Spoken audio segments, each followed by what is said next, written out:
राधे राधे। प्रणाम सभी को। वसुदेव सुतं देवं कंसचानूरमर्दनं देवकी परमानंदं कृष्णं वंदे जगद्गुरुं। श्री कृष्णं वंदे जगद्गुरुं। पिछले वीडियो में श्लोक संख्या 17 तक की चर्चा हुई थी। अब 18वें श्लोक से। पूर्व श्लोक में वर्णित उत्तम पुरुष के साथ अपनी एकता बताकर अब साकार रूप से प्रकट भगवान श्री कृष्ण अपना अत्यंत गोपनीय रहस्य प्रकट करते हैं।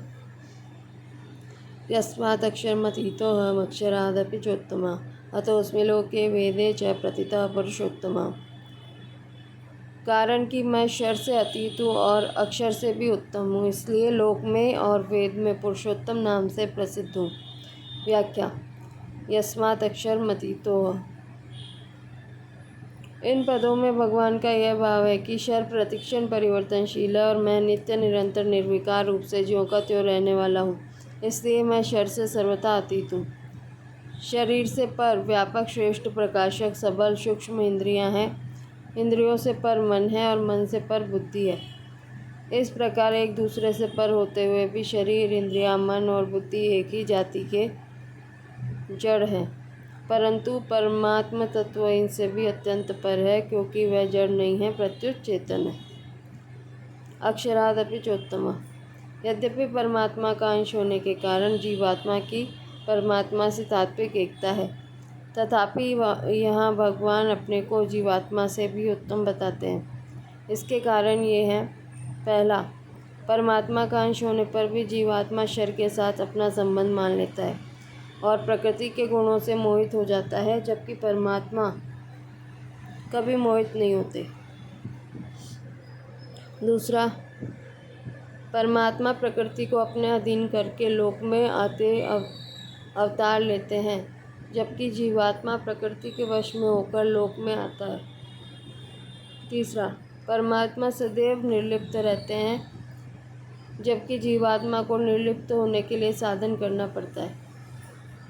भगवान द्वारा अपने को क्षर से अतीत और अक्षर से उत्तम बताने से यह भाव भी प्रकट होता है कि क्षर और अक्षर दोनों में भिन्नता है। यदि उन दोनों में भिन्नता न होती तो भगवान अपने को या तो उन दोनों से ही अतीत बताते या दोनों से ही उत्तम बताते। अतः यह सिद्ध होता है कि जैसे भगवान क्षर से अतीत और अक्षर से उत्तम है, ऐसे ही अक्षर भी क्षर से अतीत और उत्तम है। अतोऽस्मि लोके वेदे च प्रतिता पुरुषोत्तम। यहाँ लोके पद का अर्थ है पुराण, स्मृति आदि शास्त्र। शास्त्रों में भगवान पुरुषोत्तम नाम से प्रसिद्ध है। शुद्ध ज्ञान का नाम वेद है, जो अनादि है। वही ज्ञान आनुपूर्वी रूप से ऋक्, यजु आदि वेदों के रूप से प्रकट हुआ है। वेदों में भी भगवान पुरुषोत्तम नाम से प्रसिद्ध है। पूर्व श्लोक में भगवान ने कहा था कि क्षर और अक्षर दोनों से उत्तम पुरुष तो अन्य ही है। वह उत्तम पुरुष कौन है, इसको बताते हुए भगवान यह रहस्य प्रकट करते हैं कि वह उत्तम पुरुष पुरुषोत्तम मैं ही हूँ। विशेष बात, भौतिक सृष्टि मात्र क्षर है अर्थात नाशवान है, और परमात्मा का सनातन अंश जीवात्मा अक्षर अर्थात अविनाशी है। क्षर से अतीत और उत्तम होने पर भी अक्षर ने क्षर से अपना संबंध मान लिया। इससे बढ़कर और कोई दोष, भूल या गलती है ही नहीं। क्षर के साथ यह संबंध केवल माना हुआ है, वास्तव में एक क्षण भी रहने वाला नहीं है। जैसे बाल्यावस्था से अब तक शरीर बिल्कुल बदल गया, फिर भी हम कहते हैं कि मैं वही हूँ। यह भी हम नहीं बता सकते कि अमुक दिन बाल्यावस्था खत्म हुई और युवावस्था शुरू हुई। कारण कि नदी के प्रवाह की तरह शरीर निरंतर ही बहता रहता है, जबकि अक्षर नदी में स्थित शिला की तरह सदा अचल और असंग रहता है। यदि अक्षर भी क्षर की तरह निरंतर परिवर्तनशील और नाशवान होता तो इसकी आफत मिट जाती, परंतु स्वयं अपरिवर्तनशील और अविनाशी होते हुए भी निरंतर परिवर्तनशील और नाशवान क्षर को पकड़ लेता है, उसको अपना मान लेता है। होता यह है कि अक्षर क्षर को छोड़ता नहीं है और क्षर एक क्षण भी ठहरता नहीं है। इस आफत को मिटाने का सुगम उपाय है क्षर, शर की ही सेवा में लगा दिया जाए, उसको संसार रूपी वाटिका की खाद बना दी जाए। मनुष्य को शरीर आदि नाशवान पदार्थ अधिकार करने अथवा अपना मानने के लिए नहीं मिले हैं, प्रत्युत सेवा करने के लिए मिले हैं। इन पदार्थों के द्वारा दूसरों की सेवा करने की ही मनुष्य पर जिम्मेवारी है, अपना मानने की बिल्कुल जिम्मेवारी नहीं। 15वें अध्याय में भगवान ने पहले शर संसार वृक्ष का वर्णन किया, फिर उसका छेदन करके परम पुरुष परमात्मा के शरण होने अर्थात संसार से अपनापन हटाकर एकमात्र परमात्मा को अपना मानने की प्रेरणा की। फिर अक्षर जीवात्मा को अपना सनातन अंश बताते हुए उसके स्वरूप का वर्णन किया। उसके बाद भगवान ने अपने प्रभाव का वर्णन करते हुए बताया कि सूर्य, चंद्र और अग्नि मेरा ही तेज है। मैं ही पृथ्वी में प्रविष्ट होकर अपनी शक्ति से चराचर सब प्राणियों को धारण करता हूँ।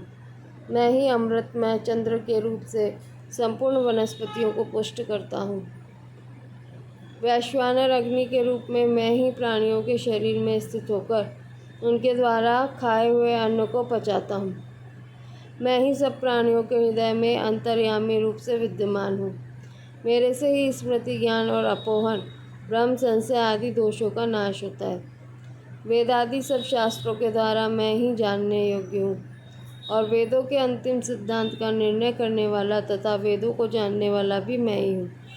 इस प्रकार अपना प्रभाव प्रकट करने के बाद इस श्लोक में भगवान यह गुह्यतम रहस्य प्रकट करते हैं कि जिसका यह सब प्रभाव है वह पुरुषोत्तम मैं ही हूँ। भगवान श्री कृष्ण ने अर्जुन पर बहुत विशेष कृपा करके ही अपने रहस्य की बात अपने मुख से प्रकट की है।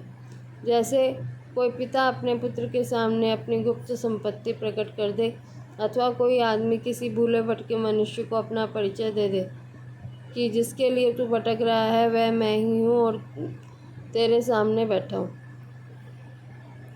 परिशिष्ट भाव अपनी अलौकिकता की तरफ दृष्टि कराने के लिए यहाँ भगवान ने यस्मात् पद दिया है। अक्षरादपि चोत्तमा, अक्षर शब्द जीवात्मा के लिए ही आता है और ब्रह्म के लिए भी। अक्षरम ब्रह्म परमम, यह शब्द सब जगह चेतन का वाचक ही आता है, जड़ का वाचक कभी नहीं आता। शर और अक्षर की स्वतंत्र सत्ता नहीं है, पर परमात्मा की स्वतंत्र सत्ता है। शर और अक्षर दोनों परमात्मा में ही रहते हैं, परंतु अक्षर अर्थात जीव शर के साथ संबंध जोड़कर उसके अधीन हो जाता है। यह एकदम धार्यते जगत, परमात्मा स्वतः असंग रहते हैं, वे शर के अधीन नहीं होते। यस्मात् अक्षरमतीतो हम, इसलिए परमात्मा अक्षर से भी उत्तम है। अगर जीव जगत के साथ संबंध न जोड़कर उनके स्वामी के परमात्मा के साथ संबंध जोड़े तो वह परमात्मा से अभिन्न हो जाएगा, यानी तो आत्मैव मय्यमृतम्। मुक्ति में तो अक्षर में स्थिति होती है, पर भक्ति में अक्षर से भी उत्तम पुरुषोत्तम की प्राप्ति होती है। स्वरूप अंश है, पुरुषोत्तम अंशी है।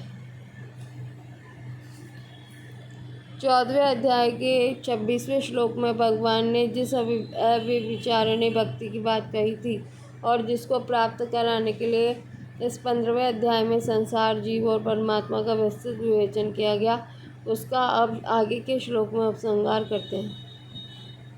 यो मामेव सम्मूढ़ो जानाति पुरुषोत्तम, यो मामेव सम्मूढ़ो जानाति पुरुषोत्तमम् स सर्वविद्वस्ति मां सर्वभावेन भारत। हे भरतवंशी अर्जुन, इस प्रकार जो मोह रहित मनुष्य मुझे पुरुषोत्तम जानता है वह सर्वज्ञ सब प्रकार से मेरा ही भजन करता है।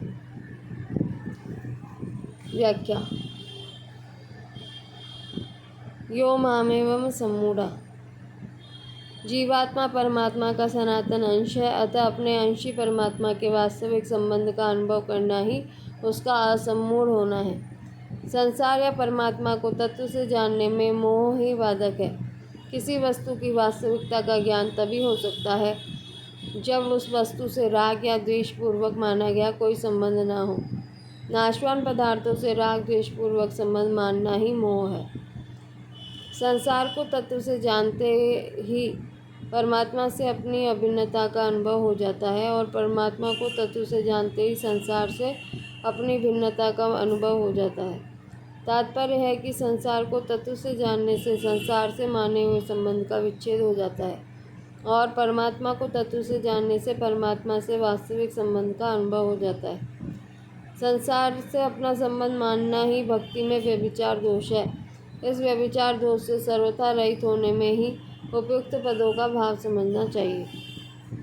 जानाति पुरुषोत्तमम, जिसकी मूर्खता सर्वथा नष्ट हो गई है वही मनुष्य भगवान को पुरुषोत्तम जानता है। शर से सर्वथा अतीत पुरुषोत्तम को ही सर्वोपरि मानकर उनके सम्मुख हो जाना, केवल उन्हीं को अपना मान लेना ही भगवान को यथार्थ रूप से पुरुषोत्तम जानना है। संसार में जो कुछ भी प्रभाव देखने सुनने में आता है वह सब एक भगवान का ही है। ऐसा मान लेने से संसार का खिंचाव सर्वथा मिट जाता है। यदि संसार का थोड़ा सा भी खिंचाव रहता है तो यही समझना चाहिए कि अभी भगवान को दृढ़ता से माना ही नहीं।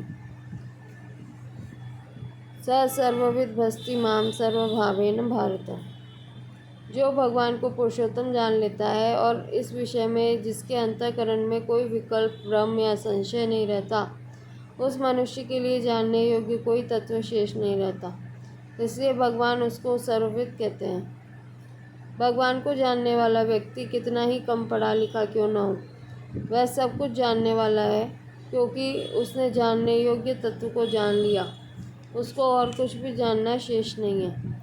जो मनुष्य भगवान को पुरुषोत्तम जान लेता है, उस सर्वविद मनुष्य की पहचान यह है कि वह सब प्रकार से स्वतः भगवान का ही भजन करता है। जब मनुष्य भगवान को शर से अतीत जान लेता है, तब उसका मन शर से हटकर भगवान में लग जाता है और वह भगवान को अक्षर से उत्तम जान लेता है।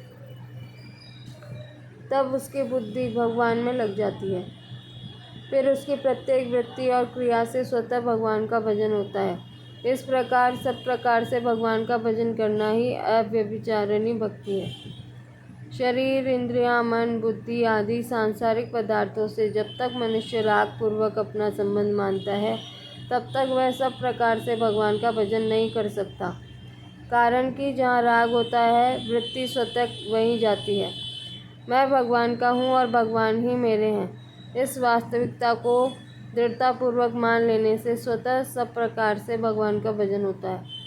फिर भक्त की मात्र क्रियाएं, सोना, जागना, बोलना, चलना, खाना, पीना आदि भगवान की प्रसन्नता के लिए ही होती है, अपने लिए नहीं। ज्ञान मार्ग में जानना और भक्ति मार्ग में मानना मुख्य होता है। जिस बात में किंचन मात्र भी संदेह न हो, उसे दृढ़तापूर्वक मानना ही भक्ति मार्ग में जानना है। भगवान को सर्वोपरि मान लेने के बाद भक्त सब प्रकार से भगवान का ही भजन करता है। भगवान को पुरुषोत्तम मानने से ही मनुष्य सर्वविद हो जाता है। फिर सब प्रकार से भगवान का भजन करते हुए भगवान को पुरुषोत्तम जान जाए, इसमें तो कहना ही क्या है। परिशिष्ट भाव। यो मामेवं सम्मूढ़ो जानाति पुरुषोत्तमम्, जो भगवान को जानता है वही वास्तव में असम्मूढ़ है, परंतु जो भगवान को नहीं जानता वह मूढ़ है। अजानन्ति मां मूढ़ा, स सर्वविद भस्ति मां सर्वभावेन भारत। शर और अक्षर दोनों ही समग्र भगवान के अंग हैं, अतः इनको जानने वाला मनुष्य सर्वविद नहीं होता। जो शर से अतीत और अक्षर से उत्तम पुरुषोत्तम को जानता है, वही मनुष्य सर्वविद अर्थात समग्र को जानने वाला है। ऐसा सर्वविद भक्त सब प्रकार से भगवान में ही लगा रहता है। सर्वथा वर्तमानोपि स योगी मयि वर्तते, क्योंकि उसकी दृष्टि में एक भगवान के सिवाय दूसरा कोई होता ही नहीं। गीता में सर्वविद शब्द केवल भक्ति के लिए ही आया है। भक्त समग्र को अर्थात लौकिक और अलौकिक दोनों को जानता है, इसलिए वह सर्वविद होता है। लौकिक के अंतर्गत अलौकिक नहीं आ सकता और पर अलौकिक के अंतर्गत लौकिक भी आ सकता है। अतः निर्गुण तत्व को जानने वाला ब्रह्मज्ञानी सर्वविद नहीं होता, प्रत्युत समग्र भगवान को जानने वाला भक्त सर्वविद होता है। अरुंधति दर्शन न्याय के अनुसार भगवान ने इस अध्याय में पहले क्षर और फिर अक्षर का विवेचन करने के बाद अंत में पुरुषोत्तम का वर्णन किया है। अपने पुरुषोत्तम तत्व को सिद्ध किया। ऐसा वर्णन करने का तात्पर्य और प्रयोजन क्या है, इसको भगवान आगे के श्लोक में बताते हैं। इति गुह्यतमं शास्त्रमिदमुक्तं मया नघ एतद्बुद्ध्वा बुद्धिमान् स्यात् कृतकृत्यश्च भारत। हे निष्पाप अर्जुन, इस प्रकार यह अत्यंत गोपनीय शास्त्र मेरे द्वारा कहा गया है। हे भरतवंशी अर्जुन, इसको जानकर मनुष्य ज्ञानवान, ज्ञात ज्ञातव्य तथा प्राप्त प्राप्तव्य और कृत कृत्य हो जाता है। व्याख्या। अनघ अर्जुन को निष्पाप इसलिए कहा गया है कि वे दोष दृष्टि से रहित थे। दोष दृष्टि करना पाप है, इससे अंतःकरण अशुद्ध होता है। जो दोष दृष्टि से रहित होता है वही भक्ति का पात्र होता है। गोपनीय बात दोष दृष्टि से रहित मनुष्य के सामने ही कही जाती है। यदि दोष दृष्टि वाले मनुष्य के सामने गोपनीय बात कह दी जाए तो उस मनुष्य पर उस बात का उल्टा असर पड़ता है, अर्थात वह उस गोपनीय बात का उल्टा अर्थ लेकर वक्ता में भी दोष देखने लगता है कि यह आत्मश्लाघी है, दूसरों को मोहित करने के लिए कहता है इत्यादि। इससे दोष दृष्टि वाले मनुष्य की बहुत हानि होती है। दोष दृष्टि होने में खास कारण है अभिमान। मनुष्य में जिस बात का अभिमान हो उस बात की उसमें कमी होती है, उस कमी को वह दूसरों में देखने लगता है। अपने में अच्छाई का अभिमान होने से दूसरों में बुराई दिखती है और दूसरों में बुराई देखने से ही अपने में अच्छाई का अभिमान आता है। यदि दोष दृष्टि वाले मनुष्य के सामने भगवान अपने को सर्वोपरि पुरुषोत्तम कहे तो उसको विश्वास नहीं होगा। उल्टे वह यह सोचेगा कि भगवान आत्मश्लाघी, अपने मुंह अपने बड़ाई करने वाले हैं। निज अज्ञान राम पर धरहि। भगवान के प्रति दोष दृष्टि होने से उसकी बहुत हानि होती है। इसलिए भगवान और संत जन दोष दृष्टि वाले अश्रद्धालु मनुष्य के सामने गोपनीय बातें प्रकट नहीं करते। वास्तव में देखा जाए तो दोष दृष्टि वाले मनुष्य के सामने गोपनीय बातें मुख से निकलती ही नहीं। अर्जुन के लिए अनघा संबोधन देने में यह भाव भी हो सकता है कि इस अध्याय में भगवान ने जो परम गोपनीय प्रभाव बताया है वह अर्जुन जैसे दोष दृष्टि से रहित सरल पुरुष के सम्मुख ही प्रकट किया जा सकता है। इति गुह्यतमं शास्त्रम इदम। 14वें अध्याय के 26वें श्लोक में अव्यभिचारिणी भक्ति की बात कहने के बाद भगवान ने 15वें अध्याय के पहले श्लोक से 19वें श्लोक तक जिस क्षर और अक्षर और पुरुषोत्तम के विषय का वर्णन किया है उस विषय की पूर्णता और लक्ष्य का निर्देश यहाँ इति पदम पदों से लिया गया है। इस अध्याय में पहले भगवान ने क्षर संसार और अक्षर जीवात्मा का वर्णन करके अपना अप्रतिम प्रभाव 12वें से 15वें श्लोक तक प्रकट किया। फिर भगवान ने वह गोपनीय बात प्रकट की जिसका यह सब प्रभाव है। वह क्षर से अतीत और अक्षर से उत्तम पुरुषोत्तम मैं ही हूँ। नाटक में स्वांग धारण करने के लिए मनुष्य की तरह भगवान इस पृथ्वी पर मनुष्य का स्वांग धारण करके अवतरित होते हैं और ऐसा बर्ताव करते हैं कि अज्ञानी मनुष्य उनको नहीं जान पाते। स्वांग में अपना वास्तविक परिचय नहीं दिया जाता, गुप्त रखा जाता है, परंतु भगवान ने इस अध्याय में अपना वास्तविक परिचय देकर अत्यंत गोपनीय बात प्रकट कर दी कि मैं ही पुरुषोत्तम हूँ। इसलिए इस अध्याय को गुह्यतम कहा गया है। शास्त्र में प्रायः संसार, जीवात्मा और परमात्मा का वर्णन आया है। इन तीनों का ही वर्णन 15वें अध्याय में हुआ है, इसलिए इस अध्याय को शास्त्र भी कहा गया है। सर्वशास्त्रमयी गीता में केवल इसी अध्याय को शास्त्र की उपाधि मिली है। इसमें पुरुषोत्तम का वर्णन मुख्य होने के कारण इस अध्याय को गुह्यतम शास्त्र कहा गया है। इस गुह्यतम शास्त्र में भगवान ने अपनी प्राप्ति के 6 उपायों का वर्णन किया है। पहला, संसार को तत्व से जानना। दूसरा, संसार से माने हुए संबंध का विच्छेद करके एक भगवान के शरण होना। तीसरा, अपने में स्थित परमात्मा तत्व को जानना। चौथा, वेदाध्ययन के द्वारा तत्व को जानना। पांचवा, भगवान को पुरुषोत्तम जानकर सब प्रकार से उनका भजन करना। छठा, संपूर्ण अध्याय के तत्व को जानना। जिस अध्याय में भगवत प्राप्ति के ऐसे सुगम उपाय बताए गए हों उसको शास्त्र कहना उचित ही है। मया उक्तम, इन पदों से भगवान यह कहते हैं कि संपूर्ण भौतिक जगत का प्रकाशक और अधिष्ठान समस्त प्राणियों के हृदय में स्थित वेदों के द्वारा जानने योग्य एवं क्षर और अक्षर दोनों से उत्तम साक्षात मुझ पुरुषोत्तम के द्वारा ही यह गुह्यतम शास्त्र अत्यंत कृपापूर्वक कहा गया है। अपने विषय में जैसा मैं कह सकता हूँ वैसा कोई नहीं कह सकता, कारण कि दूसरा पहले मेरे ही कृपा शक्ति से मेरे को जानेगा, फिर वह मेरे विषय में कुछ कहेगा, जबकि मेरे से अनजानपना है ही नहीं। वास्तव में स्वयं भगवान के अतिरिक्त दूसरा कोई भी उनको पूर्ण रूप से नहीं जान सकता। छठे अध्याय के 39वें श्लोक में अर्जुन ने भगवान से कहा था कि आपके सिवाय दूसरा कोई भी मेरे संशय का छेदन नहीं कर सकता। यहाँ भगवान मानो यह कह रहे हैं कि मेरे द्वारा कहे गए विषय में किसी प्रकार का संशय रहने की संभावना ही नहीं है। एतद् बुद्ध्वा बुद्धिमान् स्यात् कृतकृत्यश्च भारत। पूरे अध्याय में भगवान ने जो संसार की वास्तविकता, जीवात्मा के स्वरूप और अपने अप्रतिम प्रभाव एवं गोपनीयता का वर्णन किया है उसका निर्देश यहाँ एतत् पद से किया गया है। इस गुह्यतम शास्त्र को जो मनुष्य तत्व से जान लेता है वह ज्ञानवान अर्थात ज्ञात ज्ञातव्य हो जाता है। उसके लिए कुछ भी जानना शेष नहीं रहता, क्योंकि उसने जानने योग्य पुरुषोत्तम को जान लिया।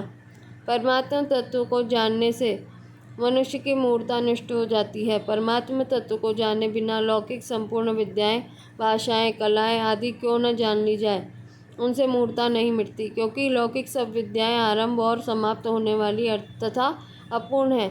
जितनी लौकिक विद्याएं हैं सब प्रकार परमात्मा से ही प्रकट होने वाली है, अतः वह परमात्मा को कैसे प्रकाशित कर सकती है।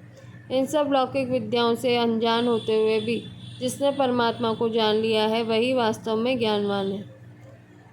19वें श्लोक में सब प्रकार से भजन करने वाले जिस मोह रहित भक्त को सर्वविद कहा गया है उसी को यहाँ बुद्धिमान नाम से कहा गया है।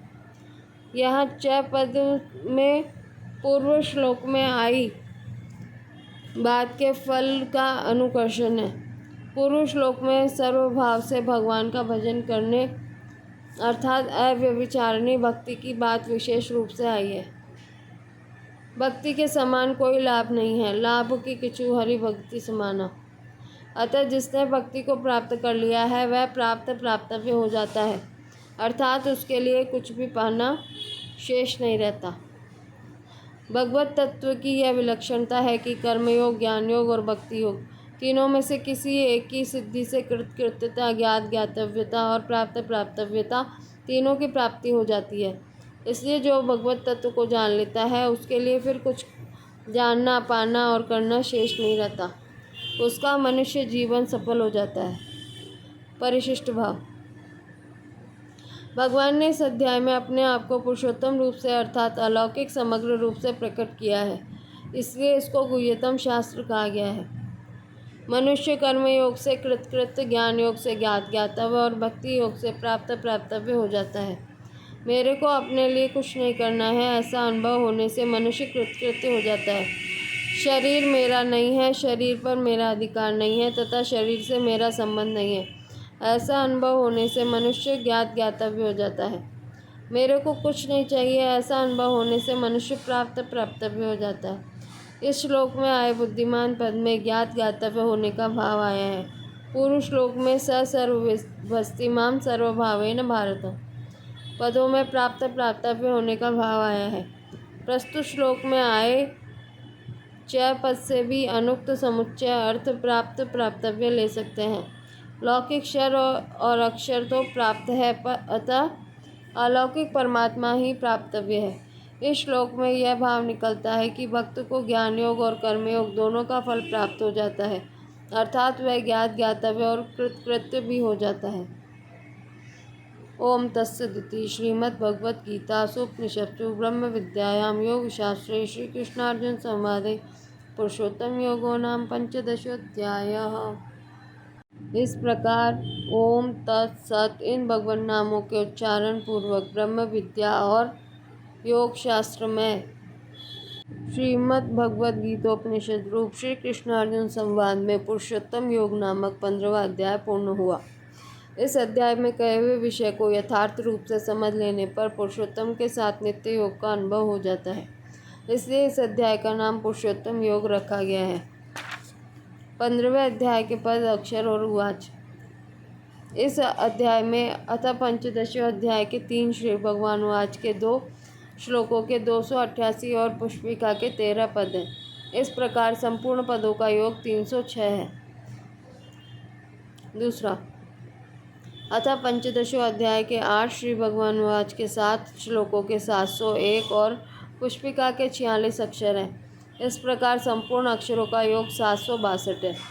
इस अध्याय के 20 श्लोकों में से दूसरा, चौथा, 5वां और 15वां ये 4 श्लोक 24 अक्षरों के और तीसरा श्लोक 45 अक्षरों का है।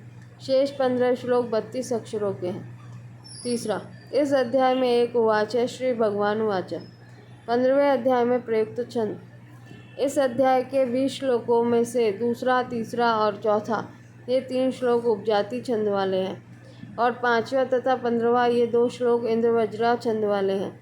बचे हुए 15 श्लोकों में से 7वें श्लोक के प्रथम और तृतीय चरण में रगण प्रयुक्त होने से जाति पक्ष विपुला, 9वें श्लोक के प्रथम चरण में तथा 20वें श्लोक के तृतीय चरण में रगण प्रयुक्त होने से र विपुला, 18वें श्लोक के तृतीय चरण में मगन प्रयुक्त होने से मैं विपुला और 19वें श्लोक के तृतीय चरण में नगन प्रयुक्त होने से न विपुला संज्ञा वाले छंद है। शेष 10 श्लोक ठीक पथ्यावक्त्र अनुष्टुप छंद के लक्षणों से युक्त हैं। 15वें अध्याय का सार। भगवान ने 7वें अध्याय में अपनी दो प्रकृतियों का वर्णन किया था, अपरा और परा। पृथ्वी, जल, तेज, वायु, आकाश, मन, बुद्धि तथा अहंकार, यह 8 प्रकार के भेदों वाली अपरा प्रकृति है और जिसने जगत को धारण किया हुआ है वह जीव रूप बनी हुई परा प्रकृति है। अपरा और परा दोनों ईश्वर की प्रकृति अर्थात स्वभाव है। अपरा, परा और ईश्वर ये तीनों का विस्तार से वर्णन भगवान 15वें अध्याय में करते हैं। 15वें अध्याय में पहले संसार वृक्ष के रूप से अपरा का वर्णन करते हैं, फिर 7वें से 11वें श्लोक तक अपने अंश रूप से परा का वर्णन करते हैं, फिर 12वें से 15वें श्लोक तक अपने प्रभाव का वर्णन करते हैं। अंत में अपरा, परा और ईश्वर तीनों का क्षर, अक्षर और पुरुषोत्तम नाम से वर्णन करके अध्याय का उपसंहार करते हैं। 7वें अध्याय में तो भगवान ने अपरा और परा दोनों को अपनी प्रकृति अर्थात अपने से अभिन्न बताया है, इतियम में पराम, परंतु 15वें अध्याय के 18वें श्लोक में अपने को अपरा क्षर से अतीत और परा अक्षर से उत्तम बताया है। इसका तात्पर्य है कि जब तक साधक अपरा संसार और परा स्वयं दोनों की स्वतंत्र सत्ता मानता है, तब तक भगवान अपरा से अतीत और परा से उत्तम है। परंतु जब उसकी मान्यता में अपरा और परा की स्वतंत्र सत्ता नहीं रहती, तब अपरा, परा और भगवान तीनों एक ही होते हैं। वासुदेवः सर्वम सच्चाहम्। 15वें अध्याय के मध्य में अक्षर के वर्णन का तात्पर्य है कि जीव के एक तरफ क्षर संसार है और एक तरफ पुरुषोत्तम परमात्मा है। जीव का संबंध परमात्मा के साथ है, ममैवांशो जीवलोके, क्योंकि जैसे परमात्मा चेतन, अविनाशी और अपरिवर्तनशील है, ऐसे ही जीव भी चेतन, अविनाशी और अपरिवर्तनशील है। शरीर का संबंध संसार के साथ है, मन, शस्त्राणि, इंद्रियाणि, प्रकृति स्थानि, क्योंकि जैसे संसार जड़, नाशवान और परिवर्तनशील है, ऐसे ही शरीर भी जड़, नाशवान और परिवर्तनशील है। जीव को परमात्मा से कभी अलग नहीं कर सकते और शरीर को संसार से कभी अलग नहीं कर सकते। परमात्मा उसको कहते हैं जो अभी हो, सब में हो, सबका हो, सर्वसमर्थ हो, परम दयालु हो और अद्वितीय हो। अभी होने के कारण उनकी प्राप्ति के लिए भविष्य की आशा नहीं करनी पड़ेगी। सब में होने से वह अपने में भी है, अतः उनको ढूंढने के लिए कहीं जाना नहीं पड़ेगा। सबका होने से वह अपना भी है, अतः उसमें स्वतः प्रेम होगा। सर्वसमर्थ होने से हमें भयभीत होने की जरूरत नहीं रहेगी। परम दयालु होने से हमें निराश होने की जरूरत नहीं रहेगी। अद्वितीय होने से हमें उसको पहचानने की, उसका वर्णन करने की जरूरत नहीं रहेगी। परमात्मा की प्राप्ति न होने का कारण यही है कि हम उसकी सत्ता और महत्ता स्वीकार नहीं करते और उसको अपना नहीं मानते। अगर हम उसकी सत्ता, महत्ता और अपनेपन को स्वीकार करते हैं तो फिर वह हमें अप्राप्त नहीं लगता, वह हमें स्वतः प्यारा लगता, क्योंकि परमात्मा को अपना मानने के सिवाय प्रेम प्राप्ति का और कोई उपाय है ही नहीं। प्रेम यज्ञ, दान, तप, तीर्थ, व्रत आदि बड़े बड़े पुण्य कर्मों से नहीं मिलता, प्रत्युत भगवान को अपना मानने से मिलता है। भगवान ने कहा है, ममैवांशो जीवलोके। इसका तात्पर्य है कि जीव केवल मेरा अंश ही है, इसमें अन्य किसी का मिश्रण नहीं है। इससे सिद्ध होता है कि केवल भगवान का ही अंश होने के कारण हमारा संबंध केवल भगवान के ही साथ है। जब हम भगवान के ही अंश हैं तो फिर प्रकृति का कार्य शरीर अपना कैसे हुआ? अतः भगवान ही अपने हैं, दूसरा कोई भी अपना नहीं है। भगवान का ही अंश होने के कारण हम भगवान से अलग नहीं हो सकते, उनको छोड़ नहीं सकते। सर्वसमर्थ भगवान भी जीव से अलग नहीं हो सकते, जीव को छोड़ नहीं सकते। अगर भगवान जीव को छोड़ दे तो जीव एक नया भगवान हो जाएगा, अर्थात भगवान एक नहीं रहेंगे, प्रत्युत अनेक हो जाएंगे, जो कभी संभव नहीं है। जिसको हम छोड़ नहीं सकते उसके विषय में यह प्रश्न ही नहीं उठता कि वह कैसा है। अतः भगवान कैसे हैं, क्या है, यह विचार न करके उनमें प्रेम करना चाहिए। जब मनुष्य संसार के साथ अपना संबंध मान लेता है तब वह बन जाता है, और जब परमात्मा के साथ अपना संबंध मान लेता है तो मुक्त होकर वक्त हो जाता है। मनुष्य से सबसे बड़ी गलती यह होती है कि जो शरीर संसार का है उसको अपना मान लेता है और जो वास्तव में अपना है उस परमात्मा को भूल जाता है। जब साधक इस सत्य को स्वीकार कर लेता है कि शरीर मेरा नहीं है और मेरे लिए भी नहीं है, तब उसके द्वारा सतत संसार की सेवा होती है। जब वह इस सत्य को स्वीकार कर लेता है कि भगवान मेरे हैं और मेरे लिए हैं, तब उसका स्वतः भगवान में प्रेम होता है। सेवा के बदले में साधकों को कुछ नहीं चाहिए, क्योंकि संसार की ही वस्तु संसार को दे दी तो अपना क्या खर्च हुआ, नया उद्योग क्या हुआ। प्रेम के बदले में भी उसको कुछ नहीं चाहिए, क्योंकि जो सदा से ही अपना है उसमें प्रेम से बढ़कर कोई ऐसी वस्तु है ही नहीं जिसकी उसको आवश्यकता हो।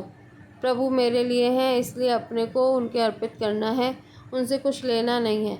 उनसे कुछ चाहने से हम उनसे अलग हो जाएंगे और अपने को देने से उनसे अभिन्न हो जाएंगे। सेवा से मुक्ति होती है और प्रेम से पराभक्ति प्राप्त होती है। मुक्ति से निरपेक्ष जीवन की और भक्ति से सरस जीवन की प्राप्ति हो जाती है। तो आज अपना 15वां श्लोक, 15वां अध्याय पूर्ण हो गया। आज कल से 16वां अध्याय शुरू हो जाएगा। अब तक 92 क्लास नंबर है ये, इतनी क्लासें हो चुकी है, वीडियो इतने बन चुके हैं साधक संजीवनी के, और 15वां अध्याय पूर्ण हो गया। बस 3 अध्याय बच्चे, 16, 17, 18। तो आप सब्सक्राइबर करें, अन्य लोगों को जोड़ें, जिससे आगे से आगे वीडियो आपको प्राप्त हो सके और आप पिछले वीडियो भी सुन सकते हैं। तो शुरू से आखिरी तक की साधक संजीवनी आप घर बैठे सुन सकते हैं। अपने परिवारजनों को, इष्ट मित्रों को इससे जोड़ें। क्लास हो गई 191 और सब्सक्राइबर है 180। अब तक तो डबल तिबल हो जाने चाहिए थे, पर आप थोड़ा सहयोग करेंगे तो ही होगा। और ये सत्संग का काम है, इसमें कोई पाप नहीं लगेगा। अगर आप किसी को जोड़ेंगे तो पुण्य ही मिलेगा। तो एक भी जीव को लगाएंगे सत्संग मार्ग में तो उससे बड़ा पुण्य कुछ नहीं है। तो इसी अवधारणा से सोचें, विचार करें और नए लोगों को जोड़ें। परिवारजनों को, इष्ट मित्रों को, सबको जोड़े, जिससे उन्हें भी सत्संग लाभ प्राप्त हो सके। तो कल मिलते हैं नए अध्याय के साथ। 16वां अध्याय शुरू करेंगे कल। बस 3 अध्याय और बच्चे हैं, फिर अपनी साधक संजीवनी हो जाएगी पूर्ण। फिर अगला ग्रंथ देखते हैं, क्या रामायण या क्या फिर। ठीक है, राधे राधे।